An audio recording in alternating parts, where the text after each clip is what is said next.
Fala pessoal da Aquicultura, bem-vindos a mais um episódio do Aquaresumo, o podcast de atualidades da Aquaculture Brasil. Hoje é dia 12 de agosto e, como toda quarta-feira, estamos aqui para mais um giro semanal de tudo que aconteceu no setor nessa última semana. Hoje, no episódio número 67, o Luiz está aqui comigo. Fala, Luiz! Saudações aquícolas, pessoal! Hoje o episódio vem forte, muita notícia importante, uma coluna provocativa e 3 vídeos muito bons. Maravilha! Nosso muito obrigado às empresas parceiras que apoiam a aquicultura nacional: Alisul Supra, DSM Firmenich, Envia Aquaculture, MSD Saúde Animal, Fibro, Seascience Group e Veromar.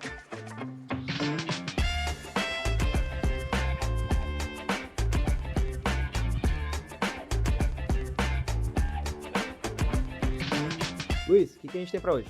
Hoje, trazemos as principais notícias da semana no setor, com destaque para pesquisas em nutrição e sanidade, além de novidades regulatórias e de mercado. E teremos também a coluna da semana do André Camargo, a Colfake com o Fernando Kubica, Botão da Solução com Roseli Pimentel e a Aquicultura com Gabi, trazendo uma obra da engenharia muito doida dos salmões. Fica até o final que vai valer a pena.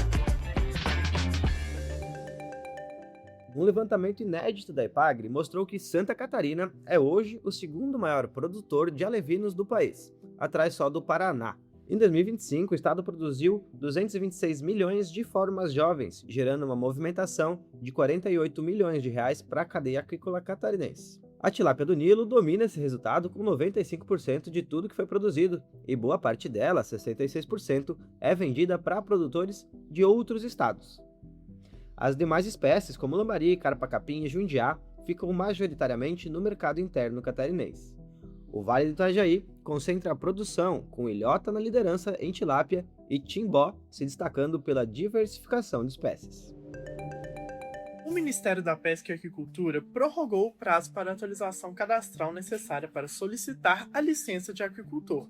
Pela portaria MAPA número 736, o novo prazo vai até 31 de dezembro de 2026, dando mais tempo para os produtores se adequarem.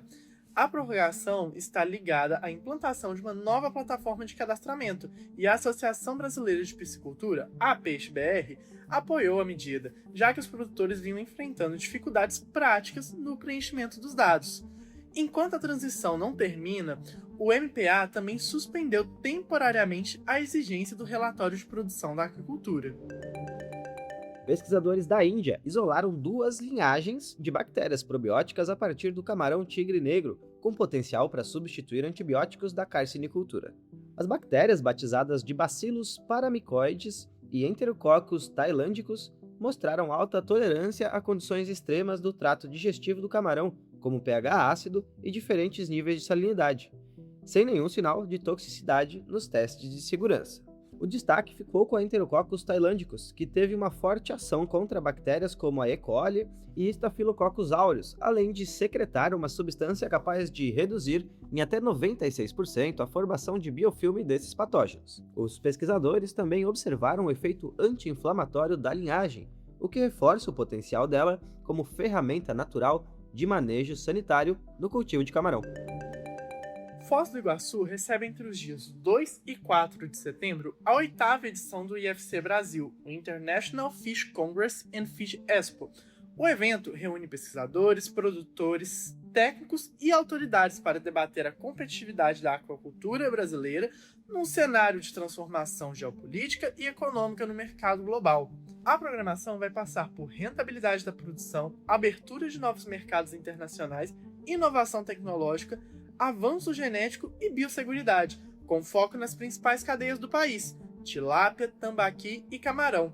O congresso tem apoio de instituições como a UniOeste e o FPR, além do Ministério da Pesca e da Aquicultura e entidades representativas do setor. A empresa catarinense Amuse-Bouche SC conquistou a primeira certificação do país para produzir conservas enlatadas de ostras e mexilhões, um mercado que ainda não existia aqui no Brasil. A linha, idealizada pelo chefe Elton Costa, inclui ostras, mexilhões e polvos conservados em azeite, com produção inicial em 5.000 latas por mês e capacidade de chegar a 20.000. O desenvolvimento levou cerca de 1 ano e meio, com apoio técnico da UFSC, para garantir que o processo de esterilização comercial não comprometesse o sabor e a textura dos moluscos. A novidade reforça a posição de Santa Catarina como líder nacional na produção de ostras e mexilhões de cultivo, agregando valor a um insumo que antes só circulava fresco. Um estudo indiano mostrou que adicionar pó de folhas de goiabeira na ração de alevinos de tilápia do Nilo melhora o crescimento e fortalece a imunidade dos peixes. Na dose de 8%, que foi a melhor testada, os peixes tiveram um ganho de peso de quase 60%, maior que o grupo controle. A taxa de sobrevivência chegou a 80%. A folha de goiabeira é rica em compostos como flavonoides e taninos, que têm ação antimicrobiana e antioxidante. Além do ganho de peso, os pesquisadores observaram melhora na conversão alimentar e no perfil sanguíneo dos animais, com redução de marcadores de estresse oxidativo, o que reforça o potencial da planta como aditivo natural de baixo custo. Agora, um estudo chinês mostrou que a tecnologia de bioflocos, o BFT, potencializa a absorção de astaxantina na dieta do camarão, o que permite reduzir a quantidade desse aditivo na ração sem prejudicar o ganho de peso, a pigmentação e a saúde intestinal do animal. Nos testes, camarões em sistemas BFT, alimentados com 80 mg de astaxantina por quilo de ração, tiveram um melhor desempenho, com ganho de peso relativo de mais de 100%, enquanto no sistema de água clara foi preciso usar até 120 mg por quilo para chegar a resultados parecidos. Na prática, isso representa uma redução de 20 a 24% na quantidade de astaxantina necessária em sistemas BFT, o que pesa direto no custo da ração.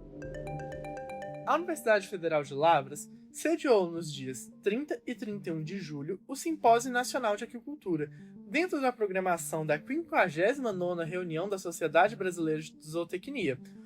O tema central foi a fermentação em estado sólido, uma técnica que transforma subprodutos agroindustriais de baixo valor em ingredientes de alto valor nutricional para a ração de peixes.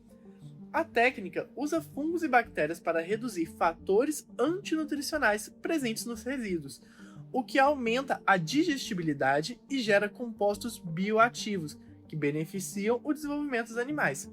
O evento contou com a participação da professora Helena Fernandes, da Universidade de Vigo, na Espanha, e as pesquisas seguem sendo conduzidas pelo Programa de Pós-Graduação em Zootecnia da UFLA, com apoio do CNPq.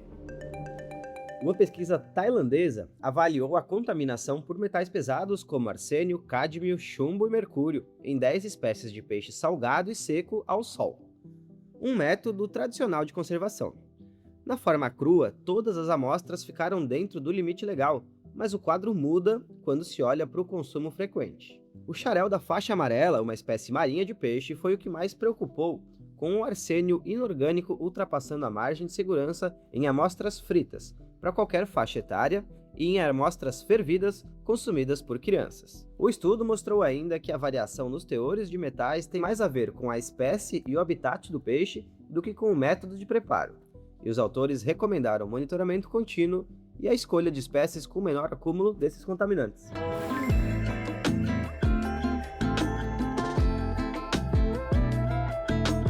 E agora, o convite para vocês da Aquacoluna. A coluna dessa semana é lida pela Júlia Martim. Vamos lá? Oi, João e pessoal do Aqua Resumo. E tô passando para avisar que nesta semana resgatamos um texto fundamental do nosso acervo do Aquacoluna.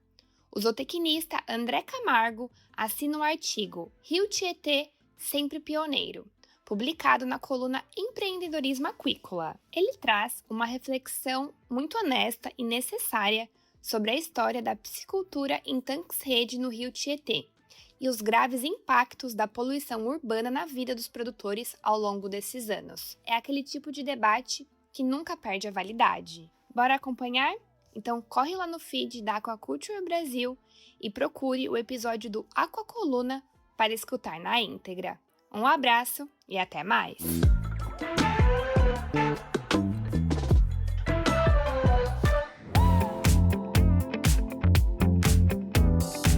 Já nos vídeos curtos, no Aquafake dessa semana, a pergunta foi: intensificar a produção de tilápia em viveiros é o único caminho para o crescimento da tilapicultura no Brasil? Quem respondeu foi o Fernando Kubica, diretor da Aquimagem. Confira. A intensificação na produção de tilápia em viveiros, como vemos hoje no sul do país, é o único caminho para o crescimento da indústria de tilápia no Brasil? É aqua ou fake? Eu não acho que é o único caminho. Então, assim, não sendo o único caminho, é fake. Hoje, a intensificação que nós estamos vendo nos cultivos no sul do país, especialmente ali no oeste do Paraná, Santa Catarina, ela está sendo feita em propriedades que têm limitação de área e por isso o pessoal partiu para sistemas de produção com mais aeração, colocando potências maiores de aeração que suportam uma densidade maior de peixes, uma biomassa maior. Não chegam a 60, 80, 100 toneladas por hectare, mas a necessidade também de usar muita água. O aerador, ele segura o oxigênio dissolvido, mas você tem problemas depois com metabólitos nitrogenados, amônia, nitrito, que precisam ser trabalhados com troca de água, no caso, uma das ferramentas que o pessoal utiliza hoje. E também problemas com proliferação mais intensa de cianobactérias, que causam problemas de gosto de barro no peixe. Hoje se produz muita tilápia, às custas de potências cada vez mais elevadas de aeração e maior troca de água. Isso já começa, em algumas regiões ali no oeste do Paraná, causar algumas preocupações de órgãos, de agências que controlam a questão do ambiente. Então eu acredito que em alguns anos vai ficar cada vez mais difícil manter essa intensificação da forma como ela está. Então é preciso que mantenha uma intensificação com outras estratégias que se use menos água. Uma delas é fazer o tratamento e o reaproveitamento dessa água. A outra possibilidade é partir para outros sistemas de cultivo não convencionais hoje, mas que já acontecem no Paraná, por exemplo. Muitos produtores trabalham com uma água com argila em suspensão e muitos veem que essa água tem uma estabilidade maior nos nitrogenados. Embora uma água com argila em suspensão suprime a cianobactéria, o que é algo bom na questão do off-flavor, mas deixa um regime de oxigênio mais baixo no viveiro. Então precisaria usar aeração ao longo do dia também, não somente tanto à noite como é hoje que o pessoal mais usa. Em 2021, eu fiz uma comparação entre cultivo de tilápia em águas verdes e barrentas para ver como é que era a dinâmica de qualidade de água, como é que era a necessidade de troca de água, visto que você tem um ambiente de pH mais estável numa água barrenta, não tem o risco de problema com amônia. Então eu acabei descobrindo por um acaso que num sistema de água barrenta você não precisa trocar água e consegue sustentar 8 quilos de peixe por metro quadrado, através de uma diferente microbiologia que desenvolveu com essa argila em suspensão na água. Então, tem outras estratégias realmente que podem ser usadas para tornar esse sistema intensivo que hoje está sendo usado um sistema que mantém essas altas produtividades sem ter que demandar tanta água. Esse foi um Aquafake um pouquinho maior que o normal, mas vale cada segundo. Muito bom! Já no quadro Botão da Solução, perguntamos a Roseli Pimentel, gerente geral da Potiporã, qual problema da aquicultura ela resolveria apertando um botão. Ouça a resposta. Roseli, se você pudesse solucionar um problema da aquicultura brasileira hoje apertando um botão, qual seria? Eu apertaria o botão da tecnologia. Nossa atividade é muito baseada em empirismo, isso não é mais necessário. Temos tecnologia para tomada de decisão. Show! Roseli, em menos palavras, mas trouxe uma questão muito relevante também. Falando em tecnologia, temos algumas novidades legais, bem legais, aqui para a Aquaculture, que está cada vez mais se tornando uma empresa de tecnologia para informação e conexão do setor aquícola brasileiro. Mas vamos deixar isso para outro momento. Voltando aos vídeos, no Aquicultura com Gabi dessa semana, a Gabriela do Vale Pereira apresenta o Hav Farm One, uma fazenda de salmão ancorada no mar aberto da Noruega, tão grande e diferente de tudo que existia que o país precisou criar uma lei só para ela. Recomendo assistirem ao vídeo que deu um trabalhinho para editar. Brincadeira, é que tem imagens impressionantes de verdade. Se quiser ver as imagens, sempre tem o link dos vídeos na descrição do episódio. Mas por aqui, vamos conferir o áudio que já dá para ter uma noção bem legal do tamanho dessa brincadeira. Existe uma fazenda de salmão tão grande e tão diferente de tudo que já existia que a Noruega teve que inventar uma lei só para ela. Essa fazenda se chama Hav Farm One. São 385 metros de comprimento, o equivalente a quase 3 campos de futebol, e a capacidade de produzir 10 mil toneladas de salmão ao mesmo tempo. Ela fica ancorada no mar aberto, longe da costa da Noruega, diferente das tradicionais fazendas que ficam dentro dos fiordes. Mas aqui tá um detalhe que pouca gente sabe. Quando o projeto começou, não tinha regulamentação própria para isso. Ela não é exatamente um navio, mas também não é uma plataforma offshore comum. Então, a empresa responsável pelo projeto, a NSK Ship Design, teve que desenvolver, junto com os órgãos reguladores da Noruega, um conjunto de regras completamente novo. Ou seja, antes de construir a fazenda, eles tiveram que construir a lei que permitiria ela existir. E aqui vão duas curiosidades sobre esse monstro da engenharia. A primeira é que, mesmo tendo uma pequena tripulação a bordo, boa parte das operações, incluindo a alimentação dos peixes,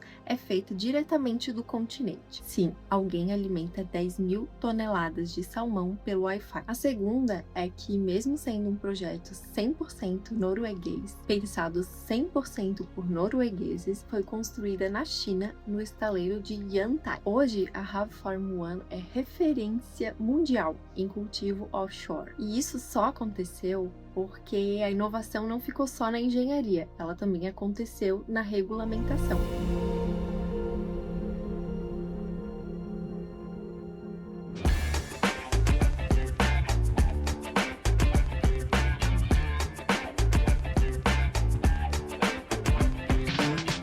E hoje é isso, pessoal, um episódio um pouquinho mais longo, como vocês pediram na enquete do episódio passado. Comenta aí o que vocês acharam, se preferem um pouquinho mais longo, detalhando um pouquinho melhor as notícias, ou mais curto. Se você gostou, compartilhe esse episódio com uma pessoa da aquicultura, um parceiro de cultivo, um colega de faculdade ou um amigo do laboratório. Informação de qualidade nunca é demais. E a gente vai focar em levar o Aqua Resumo para cada vez mais gente, para poder continuar tendo patrocínio e a possibilidade de trazer conteúdo 100% gratuito aqui no portal. Se quiser ficar informado em tempo real de tudo que acontece no setor, instala nosso aplicativo, rápido, leve e completo. É só buscar por Aquaculture Brasil na App Store para iPhones ou na Play Store para Androids, ou clicando no link da descrição desse episódio. É isso aí, a gente tá sempre atualizando o aplicativo e otimizando com ferramentas novas e tá vindo uma grande novidade, como eu falei, da tecnologia para os nossos aplicativos. Inclusive, dá para ouvir esse e todos os nossos podcasts de forma fácil e acessível. E também, como sempre, na descrição tem os links para todos os assuntos que falamos por aqui, com as fontes e artigos de referência. Luiz, até semana que vem. Abraço, João. Uma boa semana a todos os nossos ouvintes. Valeu muito, pessoal. Um grande abraço. Valeu, pessoal. Até lá. Você ouviu um podcast original Aquaculture Brasil.